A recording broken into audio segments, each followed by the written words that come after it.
Hello friends, welcome to my YouTube channel. कैसे हैं आप सब? आई होप आप सब बढ़िया ही होंगे। तो दोस्तों, आज मैं फिर आपके लिए बहुत सारे न्यू हैक्स लेकर आ गई हूं जो कि शायद ही आपने पहले कभी देखे होंगे, जो कि आपके समय के साथ साथ आपके पैसे और मेहनत की भी बचत करने वाले हैं। चलिए देर ना करते हुए वीडियो शुरू करते हैं। चलिए फ्रेंड्स, मेरी पहली टिप होने वाली है हमारे ये जो स्क्रबर्स होते हैं उसको लेके। जब भी हम अपने बर्तनों को वॉश कर लेते हैं और उसके बाद जब हम अपने स्क्रबर्स को रखते हैं तो आपने देखा होगा हमारे स्क्रबर्स जो है इस तरीके से गीले रहते हैं। अगर हम इनको इसी तरीके से छोड़ दें तो इनके अंदर जम्स पैदा हो जाते हैं। वैसे तो इसको हमें बर्तन वॉश करने के बाद ज़रूर धूप में सुखाना चाहिए, लेकिन क्या करें, आजकल सर्दियाँ, एक तो धूप कम निकलती है और कई घरों में तो ऐसा होता है कि धूप आती भी नहीं है। तो उस कंडीशन में वो इसको कैसे सुखाएं? तो सर्दियों में तो इसको सुखाना पॉसिबल नहीं हो सकता, तो हम इसको अपने जो है स्क्रबर्स को जम्स फ्री कैसे रखें? उसके लिए आप एक काम कर सकते हैं कि जब भी आप बर्तनों को वॉश कर लें तो आप क्या करें, अपने स्क्रबर्स और ये जहाँ पर भी आपने अपना बार रखा हुआ है उसके अंदर आप लें डेटॉल, और उसके अंदर डेटॉल की आप 1-2 बूंदें ज़रूर डालकर रखें। ये देखिए, मैं तो हमेशा ऐसे ही करती हूँ। जब भी अपने जो है ये जो अपना मेरा जो पॉट है जिसके अंदर मैंने अपना स्क्रबर रखा हुआ है और मैंने जो अपना बार रखा हुआ है उसके अंदर मैं डेटॉल ज़रूर डालकर रखती हूँ। उससे क्या होता है कि जब भी हम बर्तन वॉश कर लेते हैं तो अगर हमारे स्क्रबर गीले भी रहते हैं तो वो जम्स फ्री रहते हैं, क्योंकि आप सब जानते ही हैं कि हमारा जो डेटॉल होता है वो जम्स फ्री माना जाता है और वो हमारे इनको स्क्रबर्स को जम्स फ्री रखता है अगर ये गीले भी रह जाएँ तो। चलिए फ्रेंड्स, बढ़ते हैं अगले हैक की तरफ। मेरा अगला हैक होने वाला है इस तरीके के पॉली बैग को लेके। जब भी हम मार्केट से कोई सामान, सब्जी कुछ भी खरीद कर लेकर आते हैं तो क्या होता है कि बाजार वाले भैया जो होते हैं इसके ऊपर इतनी टाइट गिठा बांधते हैं ताकि इसके अंदर जो रखा हुआ सामान वो आपका गिरे नहीं। लेकिन जब हम घर आके इसको खोलने की कोशिश करते हैं तो इतना टाइट होता है कि ये हमसे ईजिली खुलता नहीं है, और कई बार तो हमारे नाखून, यहाँ तक कि हमारी उंगलियों में भी दर्द होना शुरू हो जाता है।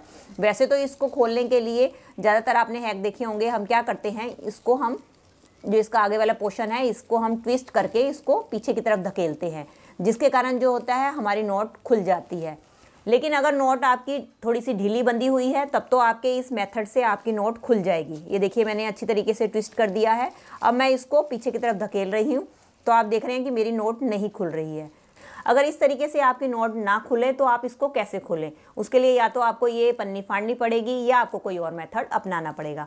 तो उसके लिए मेरी ये हैक आपके लिए काफ़ी यूज़फुल होने वाला है, जिससे कि आपके ना तो उंगलियों में दर्द होगा और आपकी नोट भी खुल जाएगी। तो उसके लिए आप लें इस तरीके से एक फोक, और आप क्या करें कि पहले आप चेक कर लें कि आपकी जो नोट है किधर की साइड से खुलने वाली है। जैसे कि मैंने ये देखा है कि मेरी ये नोट जो है इधर की तरफ से खुलेगी, तो हम क्या करेंगे, अपने जो है इस जो ये फोक लिया है इसको हम इधर की साइड फंसा देंगे जहाँ से कि हमारी नोट खुलेगी। इसकी मदद से हम धीरे धीरे प्रेस करते हुए इसको खींचेंगे। ये देखिए, मैं आपके सामने ही करके दिखा रही हूँ, और चाहे तो आप एक और नाइफ़ ले सकते हैं, जैसे कि एक हाथ मैं यहाँ लगा रही हूँ और एक हाथ नाइफ़ में लगा रही हूँ। तो ये देखिए, मैंने एक फोक जो है इसके एक तरफ एंड में फंसा दिया है। अब दूसरा फोक जो है हम इसके दूसरे एंड में फंसा देंगे जहाँ से कि हमारी गिठा खुलेगी। ये देख लीजिए, ये देखिए, मैंने दोनों एंड से फंसा दिया। अब हम धीरे धीरे इस तरीके से करेंगे। ऐसा करने से हमारी उंगलियों में या नाखूनों में किसी टाइप का भी कोई दर्द नहीं होगा, और धीरे धीरे से आप देख ही रहे हैं कि मेरी गिठा खुलती चली जा रही है। जैसे ही गिठा लूज़ हो तो आप अपने हाथों का इस्तेमाल करके इसको ईजिली खोल सकते हैं। जो कुछ भी मैंने दिखाया है आपके बिल्कुल लाइव दिखाया है आपके सामने। चलिए फ्रेंड्स, मेरा अगला हैक होने वाला है मूंगफली को छिलने से लेके। जब भी हम मूंगफली खाते हैं तो अक्सर आपने देखा होगा हम ज़्यादातर इस तरीके से अपने हाथ से तोड़ते हैं। लेकिन कुछ मूंगफली तो सॉफ्ट होती है जो कि हमारे हाथ से टूट जाती है, लेकिन कुछ मूंगफली ऐसी होती है जो काफ़ी हार्ड होती है जो कि हमारे हाथ से टूटती नहीं है, और इसको अगर हम ज़्यादा जोर लगाकर तोड़ें तो हमारे हाथों में भी दर्द होने लग जाता है। तो हम क्या करते हैं, अक्सर जो है मूंगफली को अपने मुँह से तोड़ देते हैं। तो उससे क्या दिक्कत आती है, एक तो मूंगफली हमारी, अगर तो मूंगफली हमें खुद खानी है तब तो चलो चल जाता है कि हमने मुंह से तोड़ ली, लेकिन कई बार हमें काफ़ी ढेरों मूंगफली छीलनी होती है, इसकी हमें कोई डिश बनानी होती है या हमें किसी चीज़ में इस्तेमाल करना होता है, तो हम झूठी मूंगफली का इस्तेमाल नहीं कर सकते। तो क्यों ना कोई ऐसा तरीका ढूंढे जिससे हम ढेरों मूंगफली जो है आसानी से छील सकें, जिससे कि हमारे हाथ में भी दर्द ना हो और ना ही हमें मुँह से छीलनी पड़े। उसके लिए आप क्या करें,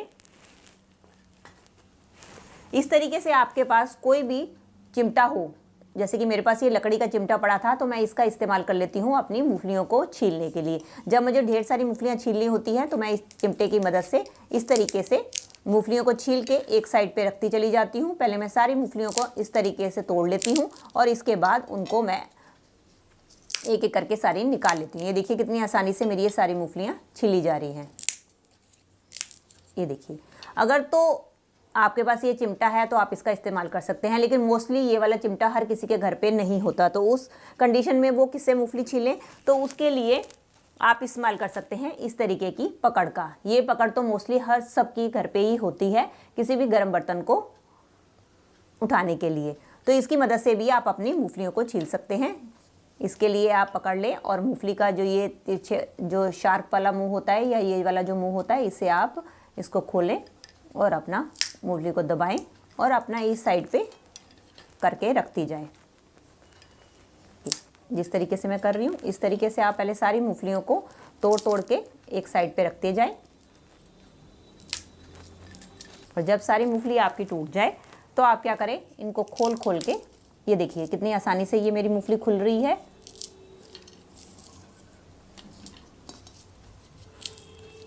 इस तरीके से मैंने जो तोड़ के रखी थी उससे मेरी सारी मूंगफली आसानी से छीली जा रही है। देखिए हुआ ना हमारा घंटों का काम मिनटों में इस ट्रिक के द्वारा। चलिए फ्रेंड्स, मेरी अगली टिप होने वाली है क्लीनिंग को लेके। अक्सर हम इस तरीके की छन्नी का अपने घर पे इस्तेमाल करते हैं। इस तरीके की प्लास्टिक की छन्नी भी होती है और हमारे पास लोहे की छन्नी भी होती है। तो हम क्या करते हैं, अक्सर जो लोहे की छन्नी को अगर हम क्लीन ना करें तो आप देख सकते हैं कि ये कितनी गंदी हो जाती है। अगर आपको दिख रही हो, वैसे तो मेरी ये टूटी हुई छन्नी है, इसको मैं किसी और चीज़ के लिए इस्तेमाल करती हूँ, लेकिन क्या है ये रेगुलर इस्तेमाल के कारण ये इस तरीके से गंदी होनी शुरू हो जाती है। स्टील की छन्नी को हम ज़्यादातर क्लीन करने के लिए क्या करते हैं, मोस्टली गैस के ऊपर रख के इसको हम सड़ा लेते हैं और इसके बाद इसको हम क्लीन करते हैं।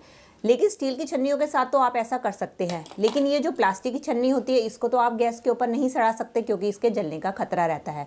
तो इसको हम कैसे क्लीन कर लें, तो चलिए मैं आपको इसको क्लीन करने का एक बहुत ही आसान मेथड बताती हूँ जिसके जरिए आपकी छन्नी क्लीन भी हो जाएगी। और बाई चांस ये देखिए मेरी छन्नी, ये देखिए आपको दिख रहा हो तो ये देखिए मेरी छन्नी सारी की सारी बंद पड़ी हुई है और अंदर से बिल्कुल बुरी तरीके से गंदी हो चुकी है। अब मैं इसके साथ कोई भी चीज़ स्टेन करती हूँ तो मेरी चीज़ स्टेन नहीं होती।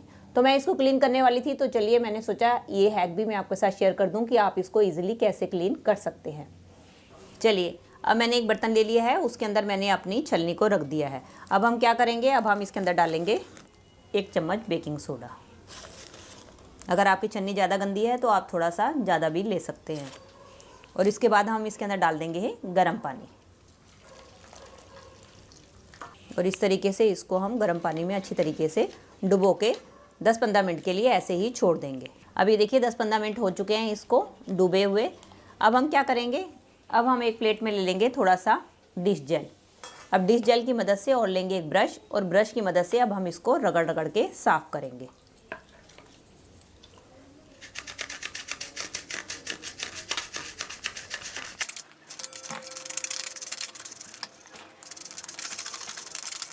सारी तरफ से हम इसको डिश जेल को अच्छी तरीके से इसके लगा देंगे। आप देख ही पा रहे होंगे कि हमारा ये कितना काला काला जो है उतर रहा है, और इसके ये वाली साइड है ये भी अच्छी तरीके से हमारे साफ़ नहीं हो पाते हैं।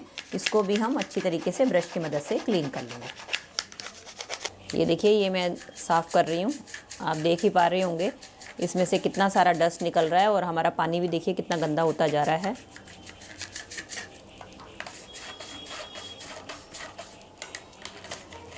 पीछे से भी आपको ये देख रहे होंगे आप कितनी इसके अंदर कालिक जमा थी जो अब हमारी ये निकल रही है।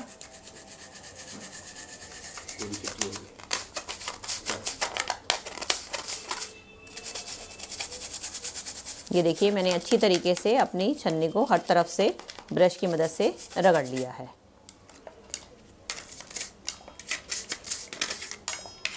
अब मैं इसको, आप देख ही सकते हैं मेरा पानी भी कितना गंदा हो चुका है। अब मैं इसको साफ़ पानी से वॉश करके आपको दिखाती हूँ।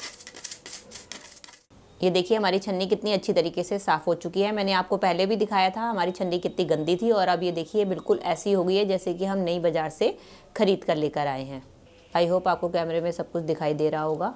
ये देखिए पीछे से भी आप देख सकते हैं, हर तरफ से हमारी छन्नी बिल्कुल साफ़ हो चुकी है। चलिए फ्रेंड्स, मेरा अगला हैक होने वाला है मेथी को लेके। मेथी जब हम खाते हैं तो खाने के लिए आपको पता ही है कि हम इस तरीके से मेथी को तोड़कर या साफ़ करके रखते हैं। तो हम क्या करते हैं, अक्सर मेथी के पत्तों को तो तोड़ लेते हैं, लेकिन हम क्या करते हैं, इसकी ये जो डंडियां हैं इसको हम बेकार समझ के फेंक देते हैं, जबकि आपको पता नहीं है कि हमारे मेथी का सबसे ज़्यादा असर जो है इसकी डंडियों में होता है। तो इसकी डंडियों का हम कैसे यूज़ कर सकते हैं, चलिए मैं बताती हूँ अपनी इस अगली टिप में कि आपको इस डंडिया को कैसे यूज़ करना है। कई बार दोस्तों ऐसा होता है कि जब हमें जल्दबाजी में प्याज छीलना होता है तो हम क्या करते हैं कि इसके मोटे मोटे छिलके उतार के छील लेते हैं, जिसके कारण हमारा काफ़ी सारा जो है प्याज इसी तरीके से वेस्ट हो जाता है। तो हम इस प्याज के ये जो हमारे ऊपर की लेयर होती है इसको भी हम बेकार नहीं फेंकेंगे, इसका इस्तेमाल भी हम अपनी मेथी के साथ ही करेंगे। चलिए अब हमें क्या करना है, मैंने अब गैस पे एक पैन चढ़ा दिया है और उसके अंदर हम डालेंगे पानी, और पानी के अंदर ये जो हमारी डंडियाँ जो हमने छील के रखी थी इसके अंदर हम ये डंडियाँ डाल देंगे, और साथ ही जो हमारे प्याज के छिलके थे जो मोटे मोटे हमने छीले थे वो भी हम इसके अंदर डाल देंगे। डालने के बाद अब इसको हम 10-15 मिनट के लिए अच्छी तरीके से उबाल लेंगे। ये देखिए 10-15 मिनट हो गए इसको उबलते उबलते। अब हमारी सारी डंडियों का और प्याज का सारा एक्सट्रैक्ट हमारे पानी में आ गया है। अब हम इस पानी को ठंडा कर लेंगे और एक इसको स्प्रे बोतल में डाल लेंगे। अब आप इस पानी का इस्तेमाल अपने बालों में करें। जब भी आपको अपना सर वॉश करना है उससे आधे घंटे पहले आप इसको अपने बालों में स्प्रे करके थोड़ी सी मसाज कर लें और इसके बाद नॉर्मली अपने शैम्पू से वॉश कर लें। ऐसा करने से क्या होगा, इसके रेगुलर इस्तेमाल से आपके बालों का झड़ना भी बंद होगा और आपके बाल जो समय से पहले सफ़ेद हो गए हैं वो भी काले हो जाएंगे, और साथ साथ अगर आपके सर में गंजेपन की समस्या है वो भी धीरे धीरे दूर होगी और आपके सर पे नए बाल उगने शुरू हो जाएंगे। चलिए फ्रेंड्स, बढ़ते हैं अगले हैक की तरफ। कई बार ऐसा होता है हमारे एक जैसे कटोरी, गिलास या पतीले एक दूसरे के अंदर स्टक हो जाते हैं, तो उसको निकालने में हमें काफ़ी दिक्कत आती है। तो मेरा ये हैक आपके लिए काफ़ी यूज़फुल होने वाला है कि अगर आपके भी पतीले या कटोरी या कोई गिलास आपस में इस तरीके से फंस जाएं तो आप उसको कैसे निकालेंगे। ये देखिए मेरा पतीला एकदम फंस चुका है, बहुत कोशिश कर रही हूँ ये निकल नहीं रहा है। चलिए इसको कैसे निकालना है देख लेते हैं इस हैक में। इसके लिए मैंने गैस पे जो है एक पैन में पानी चढ़ा दिया है। अभी इस पानी को हम गर्म कर लेंगे और क्या करेंगे, ये जो हमारे स्टक हुए हुए पतीले हैं इसको हम इस पानी के अंदर रख देंगे और थोड़ी देर के लिए इसको ऐसे ही छोड़ देंगे, और थोड़ी देर के बाद हम इसको निकालेंगे। ये देखिए इतनी आसानी से हमारा पतीला निकल आएगा। ये थी दोस्तों मेरी आज की वीडियो। आई होप आपके लिए यूजफुल रही होगी। अगर आपको वीडियो अच्छी लगी हो तो प्लीज़ इसे एक जरूर लाइक दीजिएगा और मेरे चैनल को घंटी के साथ सब्सक्राइब कर दीजिएगा अगर आपको ऐसी ही और वीडियो देखनी है। चलिए मिलते हैं नेक्स्ट वीडियो के साथ। Till then take care and bye.